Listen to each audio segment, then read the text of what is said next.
आइए जानते हैं अन्नदाता निःशुल्क फोन के माध्यम से पूछे गए समस्याओं का समाधान।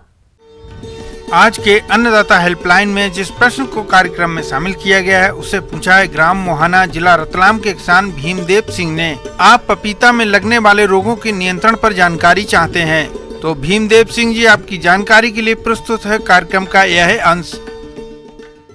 किसान भाई, पपीता जो आप लोगों ने अगस्त सितंबर में लगा लिया होगा तो उसमें भी है कि समस्या आती है। तो शुरुआती दौर में तो धड़ सड़न वाली समस्या आती है जो कि सीडलिंग स्टेज में हम लोग उसको फाइटोलान या कैप्टान से जिसको कि मैनेज कर लेते हैं। पपीता के इतने सारे फायदों को देखकर इसकी मांग बढ़ी है और अधिकतर किसान इसकी खेती करने लगे हैं, लेकिन इस फसल से उत्पादन लेने में रोग बड़ी बाधा बनते हैं और हमारे किसान भाई चाहकर भी ठीक से इनको कंट्रोल नहीं कर पाते हैं और नुकसान उठाना पड़ जाता है।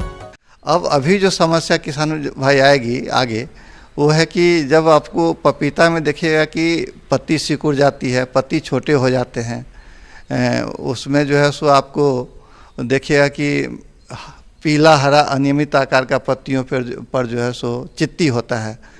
तो ये सब जो है विषाणु जनित समस्या है जिसको कि हम लोग पपाया मोजाइक वायरस कहते हैं। इंडिया में इसको पपाया रिंग स्पॉट वायरस के नाम से भी जाना जाता है। तो जब ये फल बनता है तो देखिएगा कि फल पे देखिएगा बलाकार जो है सो गोला रिंग के आकार का धब्बा बनता है।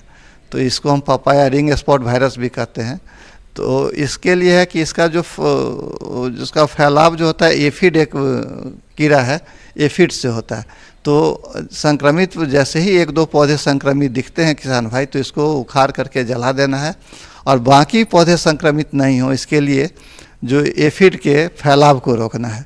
एफिड के फैलाव को रोकने के लिए कोई भी जो सकिंग इंसेक्टिसाइड है, जो सकिंग पेस्ट के लिए जो इंसेक्टिसाइड है, जैसे आपको टाटामीडा है, कॉन्फिडोर है, इस सब का उपयुक्त जो 1 ml प्रति लीटर दवा का छिड़काव करेंगे तो आपका वो कीड़ा जो है उससे वाहक जो है उसके वो मर जाएंगे। एफिड का कंट्रोल कर लेंगे तो आपके वो सुरक्षित रहेंगे। यही उपाय हैं।